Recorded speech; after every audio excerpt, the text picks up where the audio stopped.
Hi friends, இன்னைக்கு ஒவ்வொரு பெண்களும் ஒவ்வொரு பெண்ணை எப்படி மதிக்கிறான்னு எனக்கு தெரியாது. ஆனால் நம்ம கண் கூட பார்க்குறோம், உங்களுக்கும் தெரியும்.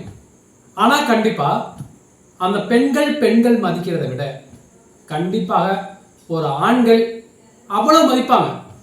சொல்லுவாங்கள்ல, மாதா பிதா குரு தெய்வம், இது 4 பேர்த்தையும் சேர்த்து வச்சு அவங்க மனைவியை அவ்வளோ உயர்வாக கொண்டாடுவாங்க. ஆனால் இப்போ மனைவிமார்கள் என்ன நினைக்கிறாங்க கணவரை பற்றி? ஒரு முரட்டு பையன், ஒன்றத்துக்கு உதவாதவன், ஒரு லூஸு, ஒரு பைத்தியம், இப்படி அவங்க மனசில் எப்படி நினைக்கிறான்னு தெரியல. ஆனால் நிறைய பேர் அப்படித்தான் இருக்காங்க. அப்போ அவங்க கணவரை எப்படி புரிஞ்சுக்கிறதுக்கான வாய்ப்பு கிடைக்கும் அப்படின்னா, ஆனால் அவங்க புரிஞ்சுக்கிறதுக்கு நிறைய வாய்ப்புகள் நிறைய உருவாகும். ஆனால் அவங்க எடுத்துக்கிற விதங்கள் தான் தப்பா இருக்கு. அப்ப இதை எப்படியெல்லாம் எடுத்துக்கலாம் அப்படிங்கிறத பற்றி தான் இந்த வீடியோவில் பார்க்க போகிறோம். மனைவி ஒரு கணவனிடம் ஒரு நல்ல பேர் வாங்கணும்னு நினைக்கிறாங்க. ஆனால் அதே மாதிரி தான் இன்னைக்கு இருக்கக்கூடிய நிறைய ஆண்களும் அப்படித்தான் இருக்காங்க. மனைவினா அவ எதுக்கும் அடங்காதவ, நம்ம சொல்ற பேச்சு எதுவுமே கேட்க மாட்டாங்க, அவ்வளோ ஒரு அடிமை மாதிரி வச்சிருப்பாங்க, மனைவி என்பது வீட்டுக்குள்ளே இருக்கணும் அப்படின்னு அவங்க மனசுலயும் ஒரு விதமான எண்ணங்கள் இருக்கும். அப்ப இதுக்கு ஒருத்தர் எப்படி புரிஞ்சுக்கிறது, அதை நம்ம எப்படி பாசிட்டிவா எடுத்துக்கிறது? எப்பவுமேங்க நமக்கு நல்ல விஷயம் என்னவோ அதை மட்டும் தான் அப்சர்வ் பண்ணிக்கணும். நிறைய விஷயங்கள் இருக்கு. இப்ப ரோட்ல போறோம் அப்படின்னா நல்ல விஷயங்கள் எங்கேயோ 1-2 தான் காத்துல படும், ஆகாத விஷயங்கள் நிறைய படும். அதெல்லாம் விட்டுட்டு நல்ல விஷயங்கள் எது அதை மட்டும் நம்ம அப்சர்வ் பண்ணிக்கணும். அது போலத்தான் ஒரு கணவன் மனைவி உறவுக்குள்ளேயும் அப்படித்தாங்க. ஒரு கணவன் மனைவி எப்படி நினைக்கிறாங்கன்னு தெரியாது, அதே போல மனைவி கணவனை எப்படி நினைக்கிறாங்கன்னு தெரியாது. அப்ப மனைவி ஒரு நாள் நம்மளை எப்ப பார்த்தாலும் கணவர் எப்ப பார்த்தாலும் திட்டிக்கிட்டே இருக்காங்க, எதுக்கு உதவாதவன்னு சொல்றாங்க, அப்ப நம்ம இன்னைக்கு நல்ல பேர் வாங்கணும்னு சொல்லி ஒரு முடிவு பண்றாங்க. அதனால அவருக்கு பிடிச்ச மாதிரி அவருக்கு விருப்பமான ஒரு உணவை சமைக்கிறாங்க. அந்த சமையல் அவங்க வீட்டில் சமைக்கையில் அந்த தெருவே அவ்வளோ ஒரு வாசனை, அவ்வளவு அற்புதமா இருந்துச்சு. எல்லாருமே என்னடி சமைக்கிற அப்படின்னு கேட்குற அளவுக்கு ரொம்ப அற்புதமா இருந்துச்சு. வேலைக்கு போன கணவர் திரும்பி வீட்டுக்கு வர்றாரு. இந்த அம்மாவும் யாரு மனைவியும் ரொம்ப ஆசையா வாங்குங்க, குளிச்சுட்டு வாங்குங்க, சாப்பிடலான்னு சொல்றாங்க. அவரும் ஆசையா வர்றாரு. உட்காருங்க சாப்பாடு போறேன்னு சொல்லி சாப்பாடுலாம் பரிமாறுறாங்க.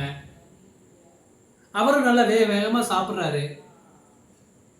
அந்த அம்மாவுக்கு ஒரு அப்செட்டு. யாருக்கு? மனைவிக்கு. என்னங்க குழம்பு எப்படிங்க இருக்கு, சாப்பாடு நல்லா இருக்கான்னு கேட்குறாங்க. அடிப்பாடி நீ ஒருத்தி, எங்க அம்மா சமையல் மாதிரி வரலையே, ஏதோ இருக்கு சாப்பிட்றேன் அவ்வளோதான், என்னதான் சொல்லு, எங்க அம்மா சமைக்கிற மாதிரி எதுவுமே இல்லை அப்படின்னு டக்குன்னு ஒரு வார்த்தையை சொல்லிட்டாரு. அந்த அம்மாவுக்கு ஒரே அப்செட் ஆயிடுச்சு. இந்த மனுஷன் எப்ப பாரு அவங்க அம்மாவை தூக்கி வச்சுக்கிட்டே ஆடுறாரு, அம்மா அப்படியே வாய்க்குள்ளேயே முணுக்குறாங்க.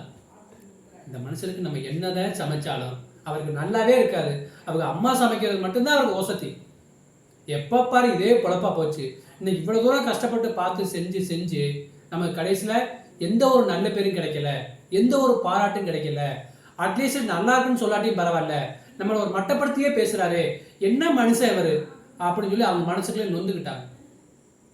அவரை நல்லா திருப்தியா சாப்பிட்டுட்டு அவர் எந்திரிச்சு போயிட்டாரு. அடுத்து அவங்க பையன் வர்றாப்புல, ஸ்கூல் விட்டு அந்த பையன் வர்றாங்க. அம்மா சாப்பாடு போடுங்கம்மா அப்படின்னு கேட்கல அவங்க அம்மாவும் பையனுக்கு சாப்பாடு எடுத்து வைக்கிறாங்க. பையன் அப்படியே சாப்பிட்டுட்டே இருக்கிறான். சாப்பிடையில ஒரு சந்தோஷம், அம்மா உங்க சமையல் மாதிரி எதுவுமே இல்லைம்மா, உங்க சமையல் தாம்மா ரொம்ப பெஸ்ட்டுமா, இன்னைக்கு மத்தியானம் ஹோட்டல்லாம் சாப்பிட்டேன் நல்லாவே இல்லைம்மா, வெளில ஃப்ரெண்ட்ஸ் கூட போயிருந்தேன் அங்கேயும் சாப்பிட்டேன் ஒன்றுமே நல்லா இல்லைம்மா, இப்போ நீங்கள் சமைச்சு கொடுக்குறீங்க பாருமா, இதுதாம்மா சாப்பாடு, உங்களை அடிச்சுக்க இந்த உலகத்தில் யாருமே இல்லைம்மா அப்படின்னு சொன்னோடனே அந்த அம்மாவுக்கு மனசுல ஒரு சின்ன ஒரு உறுத்தல் இருந்தது. நம்ம பையன் நம்மளை பாராட்டுறான், அப்போ ஒவ்வொரு ஆண்மகனும் அது மாதிரி தான் எந்த ஒரு தாயின் வயிற்றில் பிறந்த ஒவ்வொரு ஆண் குழந்தையும் அவருடைய அம்மாவை தான் கண்டிப்பாக பாராட்டி பேசுவாங்க. மனைவிங்கிறது அப்புறம். இதில் குறிப்பாக சிந்திக்க வேண்டியது, ஒவ்வொரு ஆண்மகனும் அவங்களுடைய அன்னையைத்தான், அவங்களுடைய தாயைத்தான் முதலில் பாராட்டுவாங்க. அப்போ அது மாதிரி தான் நம்மளையும் என்னையும் என் பையன் பாராட்டுறான். அப்போ கணவன் அம்மாவை பாராட்டுறது தப்பு இல்லைன்னா, நம்ம பையன் நம்மளை பாராட்டுறது கண்டிப்பாக தப்பு இல்லை. அப்போ கணவர் மேலே நம்ம வருத்தப்படுறதோ கோவப்படுறதோ அர்த்தமே கிடையாது அப்படின்னு அப்போ தான் அந்த மனைவி உணர ஆரம்பித்தாங்க. இது வந்து என்ன தெரியுது அப்படின்னா, ஒவ்வொரு ஆண்மகனும் அவங்க அன்னையை தாயை அளவுக்கு அதிகமாக நேசிப்பாங்க. அதுபோலத்தான் மனைவி என்பவள் யாருன்னு தெரியுமா? மனைவி என்பவள் இன்னொரு அன்னைக்கு சமமானவர். அதை தவிர்த்து நம்ம வாய்க்கு வந்தபடி எல்லாமே மனைவிகளை எப்பவுமே பேசிடக்கூடாது. அவங்க கணவரை புரிஞ்சுக்கிறதுக்கான ஒரு வாய்ப்பு வரையில, அதுபோல் கணவன் மனைவியை புரிஞ்சுக்கிறதுக்கான வாய்ப்பு நிறைய இருக்கு. ஸோ ஒவ்வொருத்தர்கிட்ட உள்ள நல்ல குணங்களை மட்டும் நம்ம அப்சர்வ் பண்ணிக்காங்க. குடும்பத்திலும் சரி, நம்மளுடைய வாழ்க்கை பிரகாசமாக இருக்கும் என்பது மாற்று கருத்து கிடையாது. இதுவரைக்கும் நம்ம சேனலை சப்ஸ்கிரைப் பண்ணாமல் இருந்தீங்கன்னா சப்ஸ்கிரைப் பண்ணுங்க. இந்த வீடியோ உங்களுக்கு பிடிச்சிருந்துச்சுன்னா மற்றவங்களுக்கு ஷேர் பண்ணுங்க, லைக் பண்ணுங்க, மறந்துடாம கமெண்ட் பண்ணுங்க. நன்றி.